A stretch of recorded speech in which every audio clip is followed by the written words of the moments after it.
नमस्कार साथियों, भूगोल की इस कक्षा में हम लोग भारत की अवस्थिति और विस्तार के बारे में जानेंगे। जैसा कि आप लोगों ने मानचित्र देखा होगा, ग्लोब देखा होगा, उसमें भारत किस ओर स्थित है और उसमें भारत अक्षांश देशांतर कितनी अक्षांश कितनी देशांतर रेखाओं के मध्य में स्थित है।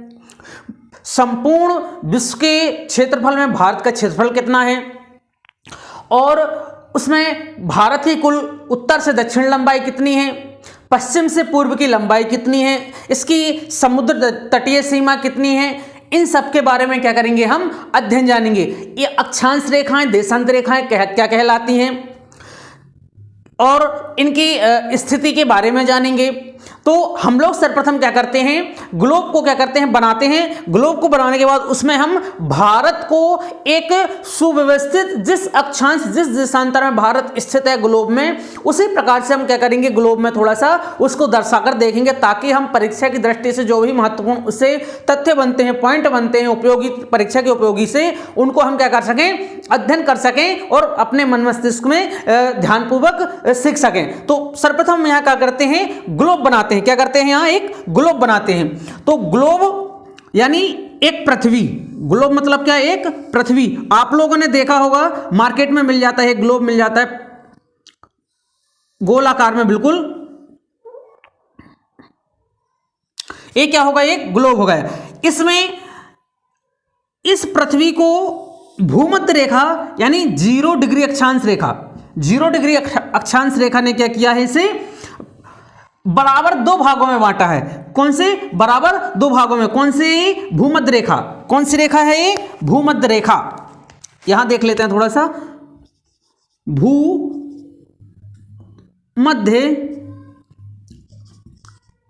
रेखा। और इसे कौन सी रेखा एक और बोलते हैं, विषुवत रेखा। विषुवत रेखा के नाम से भी क्या जाना जाता है और इसे 0 डिग्री अक्षांश रेखा के नाम से भी जाना जाता है। तो चूंकि ये 0 डिग्री अक्षांश रेखा, इसे पृथ्वी को 2 भागों में बांटा इसने। कौन सी, उत्तरी गोलार्ध और दक्षिणी। तो हम चूंकि ये क्या है, अक्षांश रेखा है, तो अक्षांश रेखाओं को पहले क्या करते हैं, हम ग्लोब में दर्शा लेते हैं। अक्षांश रेखाओं को दर्शाते हैं ताकि हम क्या कर सकें, भारत की स्थिति को यहां पर दर्शा करके जान सकें और उसके अक्षांश और देशांतर रेखाओं की गणना भी क्या कर सकें, हम कर सकें। तो ये हमारी क्या बन रही हैं, अक्षांश रेखाएं बन रही हैं। क्या, कौन सी रेखाएं बन रही हैं, अक्षांश रेखाएं बन रही हैं। इसके दक्षिण में भी अक्षांश रेखाएं हैं।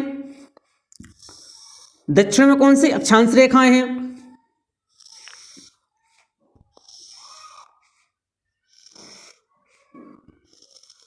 ये।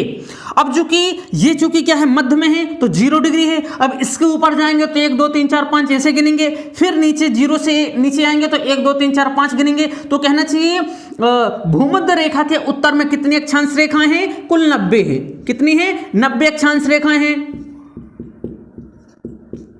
उत्तर में। और दक्षिण में भी कितनी है, दक्षिण में भी कितनी है, 90 अक्षांश रेखाएं हैं। कितनी हैं, 90 अक्षांश रेखाएं। तो कुल कितनी अक्षांश रेखाएं हो गई, कितनी होती हैं, 180। 9 दूनी 18 यानी 180 क्या है, अक्षांश रेखाएं हैं।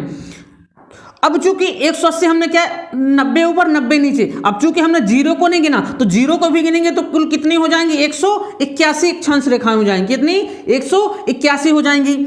वैसे ही हमारी कौन सी है, देशांतर रेखाएं हैं। देशांतर रेखाएं कहां, लंबवत खींची जाती है, यानी उत्तर से दक्षिण की ओर खींची जाती है। इसने भी 2 भाग, पृथ्वी को 2 भागों में बांट दिया, यानी एक पश्चिमी गोलार्ध, दूसरा पूर्वी गोलार्ध। तो चूंकि ये भी क्या है, 0 डिग्री देशांतर रेखा है। अब 0 डिग्री देशांतर को हम थोड़ा सा दर्शा लेते हैं। यहां ये 0 डिग्री ये अक्षांश रेखाएं हैं ग्लोब में। आप लोगों ने जैसे देखा होगा मानचित्र में। तो ये चूंकि जो कि हमारी क्या है, 0 डिग्री है। कौन सी, देशांतर रेखा। ये भी क्या है, पश्चिम में है, पश्चिमी दो भागों में, पश्चिमी देशांतर और पूर्वी देशांतर। तो पश्चिमी देशांतर के इस साइड कितनी अक्षांश रेखाएं हैं, टोटल कितनी है, 360 देशांतर हैं। तो पश्चिम इस ओर कितनी है, 180 देशांतर रेखाएं, और पूर्व में कितनी है, 180 देशांतर रेखाएं, 180, 18 दूनी 36, यानी कि कितनी हुई टोटल, 360 रेखाएं हुई, 360 देशांतर रेखाएं हुई। अब चूंकि हम यहाँ भारत को दर्शा लेते हैं तो भारत 0, फिर उसके ऊपर जाते हैं तो 1 2 3 4 5 मिलता है। तो भारत यानी 8 डिग्री 4 मिनट, तो 1 2 3 4 5 6 7 8 ऐसे करते हुए हम जाएंगे तो भारत हमें कहाँ मिलेगा, ये मिलेगा यहां पर। ये क्या है, भारत हमारा यहां पर स्थित है। कहां पर, ये स्थित है हमारा 0 डिग्री अक्षांश रेखा में।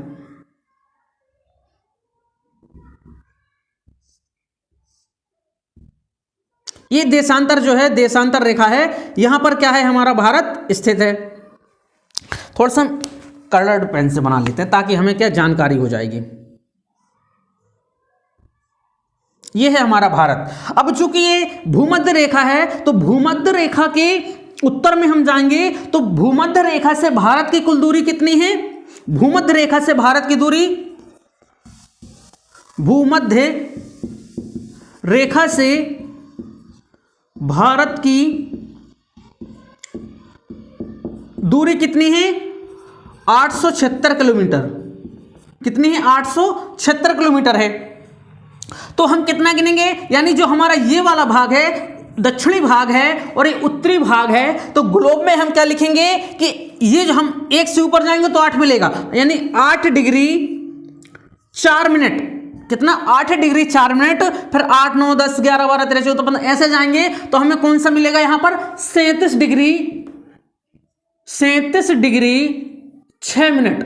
क्या, 37 डिग्री 6 मिनट, यानी 8 डिग्री 4 मिनट उत्तरी अक्षांश से 37 डिग्री 6 मिनट उत्तरी अक्षांश तक हमारा क्या, भारत उत्तर से दक्षिण की ओर क्या है, स्थित है। अब वैसे ही हम कहां आते हैं, देशांतर में आते हैं। तो हमारी जो बीच में देशांतर है कि देशांतर के इस साइड जाएंगे, पूर्व साइड जाएंगे तो 1 2 3 4 5 6 7 ऐसे मिलेंगी। तो क्या मिलेगा हमें, 68 मिलेगा। क्या मिलेगा, 68 मिलेगा हमें।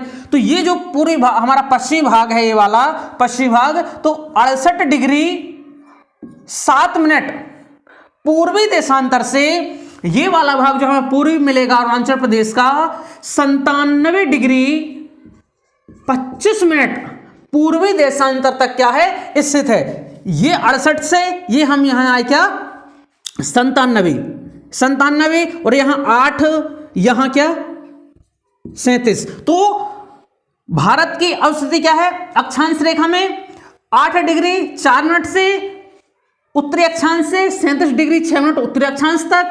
फिर देशांतर में देखते हैं तो 68 डिग्री 7 मिनट पूर्वी देशांतर से 97 डिग्री 25 मिनट पूर्वी देशांतर तक। यानी हमारा भारत कहां, उत्तर पूर्वी गोलार्ध में है। ये वाला जो भाग है, ये वाला भाग हमारा क्या हो गया, उत्तर पूर्वी गोलार्ध हो गया। तो कह सकते हैं कि भारत हमारा ग्लोब में या पृथ्वी में कहां, उत्तर पूर्वी भाग में क्या है, स्थित है। इसको हमने क्या किया, जाना।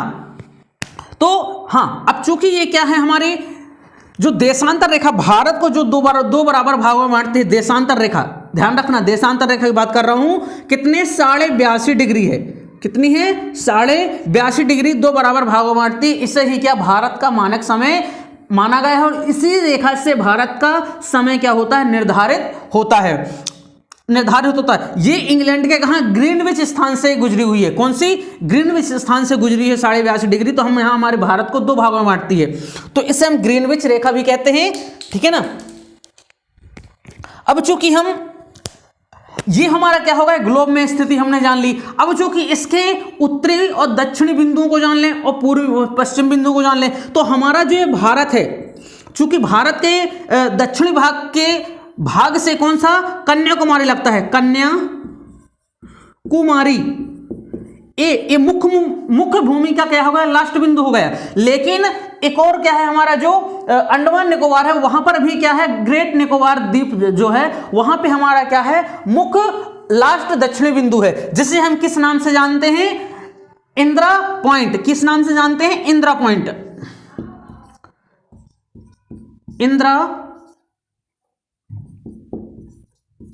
इंदिरा पॉइंट के नाम से जानते हैं। ये हमारा किसमें है? ग्रेट निकोबार, ग्रेट निकोबार द्वीप में है।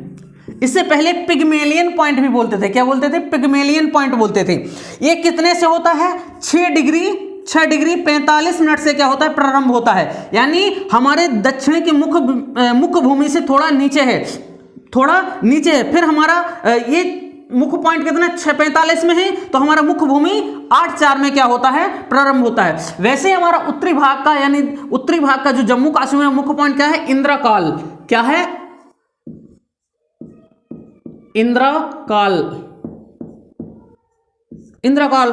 अब चूंकि हम पश्चिमी की मुख्य बिंदु को जान लेते हैं, कौन सा लास्ट बिंदु पश्चिम का कौन सा है? गौरमोता, गौरमोता, ठीक है ना, गौरमोता। अब चूंकि यहां पर आपका पूर्वी लास्ट बिंदु कौन सा? किवथू। अरुणाचल प्रदेश में कौन सा है? किवथू, किवथू, किवथू। ये हमारे क्या हो गए? लास्ट बिंदु उत्तर से दक्षिण और पूर्व से पश्चिम के हो गए।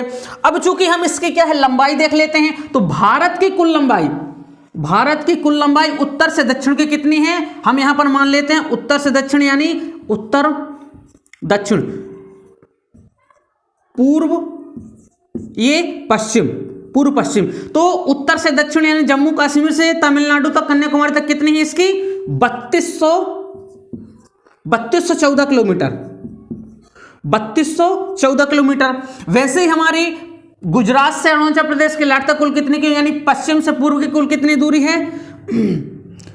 2933 किलोमीटर, 2933 किलोमीटर, 2933 किलोमीटर। अब चूंकि ये तो हमारी क्या हो गई? उत्तर से दक्षिण की कुल दूरी और पूर्व से पश्चिम कुल दूरी। इसका कुल क्षेत्रफल कितना है आपका? 32 लाख क्षेत्रफल, क्षेत्रफल, क्षेत्रफल कितना है? 32,87,263 वर्ग किलोमीटर। ये क्या है? इसका क्षेत्रफल है 32,87,263 वर्ग किलोमीटर है। अब चूंकि हमारे यहां से आपको पता होगा कि कौन सी रेखा गुजरती है? आपके कर्क रेखा। कर्क रेखा भारत को 2 मुख्य भागों में बांटती है। कितने? 2 मुख्य भागों में बांटती है। तो कर्क रेखा से भी जो भारत के राज्य, उनसे भी कितने? 8 राज्यों से कर्क रेखा गुजरती है। कितने? 8 राज्यों से कर्क रेखा, कर्क रेखा। पहला कौन सा है यहां पर? पहला आपका गुजरात, कौन सा आएगा? गुजरात, गुजरात। दूसरा राजस्थान,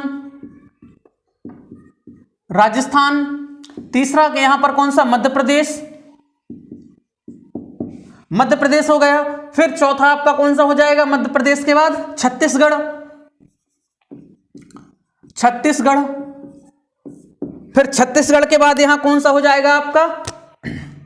झारखंड, झारखंड। झारखंड मुख्य रूप से रांची, रांची जो राजधानी है ना, यहां से क्या होती है? कर्क रेखा निकलती है, झारखंड। फिर आपका कौन सा आ जाएगा? पश्चिम बंगाल, पश्चिम बंगाल। फिर यहां त्रिपुरा, त्रिपुरा। फिर कौन सा हो जाएगा आपका? मिजोरम, मिजोरम, मिजोरम। ये क्या हो गए? हमारे कर्क रेखा में स्थित राज्य होगा। कितने राज्य हो गए? 1 2 3 4 5 6 7 8 राज्य हो गए। वैसे ही हमारी जो क्या है ये आपकी, ये क्या है? 82.5 डिग्री। क्या है? 82.5 डिग्री रेखा, 82.5 डिग्री रेखा, जो क्या है? मानक समय है, भारत का मानक समय। इसमें कितने राज्य लगते हैं? पहला उत्तर प्रदेश हो गया, पहला उत्तर प्रदेश हो गया, पहला उत्तर प्रदेश। दूसरा छत्तीसगढ़ हो गया, ठीक है ना, छत्तीसगढ़ हो गया, उड़ीसा हो गया और आपका आंध्र प्रदेश हो गया। तो पहले देख लेते हैं, हम यहां पर लिख लेते हैं कौन से? ए वाले क्षेत्र। ये पहला कौन सा? उत्तर प्रदेश, उत्तर प्रदेश, उत्तर प्रदेश। दूसरा छत्तीसगढ़, छत्तीसगढ़। तीसरा आपका उड़ीसा, उड़ीसा हो गया, उड़ीसा हो गया। चौथा आपका कौन सा हो गया?